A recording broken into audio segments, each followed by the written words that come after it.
কম বেশি তোমরা অনেকেই জানো যে আমার বিয়ের ডেটটা ফাইনাল হয়ে গেছে। আমি হলাম বাঙালি, আর বাঙালি বিয়েতে বিয়ের বেনারসিটা হলো মাস্ট। তার ওপর বেনারসিটা হলো খুব শুভ একটা জিনিস, তাই মা আর আমি আজকে যাচ্ছি সেই বেনারসিটা কিনতে।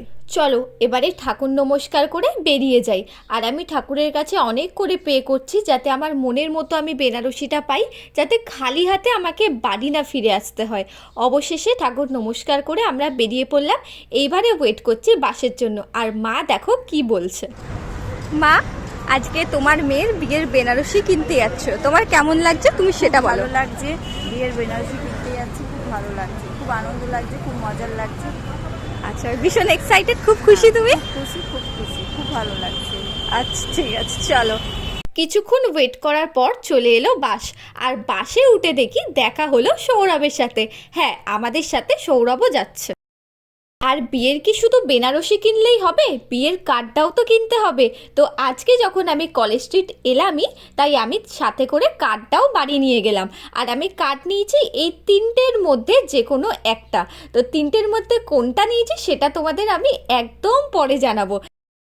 বারবার মনের মতো কথাটা বলছি কেন জানো? কারণ প্রত্যেকটা মেয়েরই এই বিয়ের দিনটা নিয়ে অনেক স্বপ্ন থাকে, আর সেখান থেকে কিন্তু আমিও ব্যতিক্রম নই। দোকানের ভেতরে গিয়ে দেখলাম বেশ অনেকটাই ভিড় আছে, তাই আমরা কিছুক্ষণ ওয়েট করে গেলাম।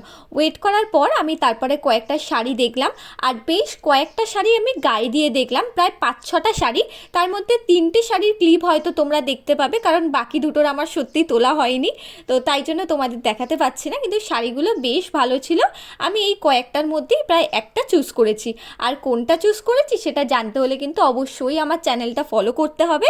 আর শুধু আমার নিলে কি হবে, মায়েরও তো নিতে হবে। 10টা না 5টা না, আমিও তো আমার মায়ের একমাত্রই মেয়ে। আর অন্য একটা দোকান ছিল, এটা ছিল ইন্ডিয়ান সিল্ক। এই দোকানেও আমি বেশ কয়েকটা শাড়ি দেখে নিয়েছি, তার মধ্যে একটা পছন্দ করে নিলাম। বেশ কয়েকটা শাড়ি দেখে এবং কিনে এবারে যাচ্ছি বাড়ির পথে। আর বাড়ির পথের রাস্তায় পড়ে আমাদের ঠনঠনে মায়ের মন্দির, আর মায়ের আরতি হচ্ছিল সেই সময়। আর তাই সেই সময় দাঁড়িয়ে মায়ের আরতি দেখে তারপরে এগোলাম আমাদের বাড়ির দিকে। আর সারাদিন কেনাকাটির পর আমরা প্রচণ্ড ক্লান্ত হয়ে গেছিলাম, আর ভীষণ খিদে পেয়ে গেছিল, তাই ডিনারটা আমরা বাইরেই করে নিলাম। আর সারাদিন মানে আমরা প্রায় দুপুরবেলা বেরিয়েছিলাম, আর সন্ধে পেরিয়ে রাত হয়ে গেছিল আমাদের বাড়ি ফিরতে, তাই ডিনারটা আমরা বাইরেই করে নিলাম। আর হ্যাঁ, তোমাদের তো বলতে ভুলেই গেছিলাম, দেখা হয়েছিল স্বর্ণালী ম্যামের সাথে, তাই তার সাথেও একটা ছবি তুলে নিয়েছি। আর হ্যাঁ, একদিনেই কিন্তু বিয়ের কেনাকাটি কমপ্লিট হয় না, বেশ অনেকগুলো দিন লাগে বিয়ের কেনাকাটি করতে। তাই এই ক্লিপসটা হলো অন্য দিনের ক্লিপস। তোমরা যদি দেখতে চাও অবশ্যই আমার চ্যানেলটা সাবস্ক্রাইব করে রেখো। আজকের জন্য টাটা, বাই।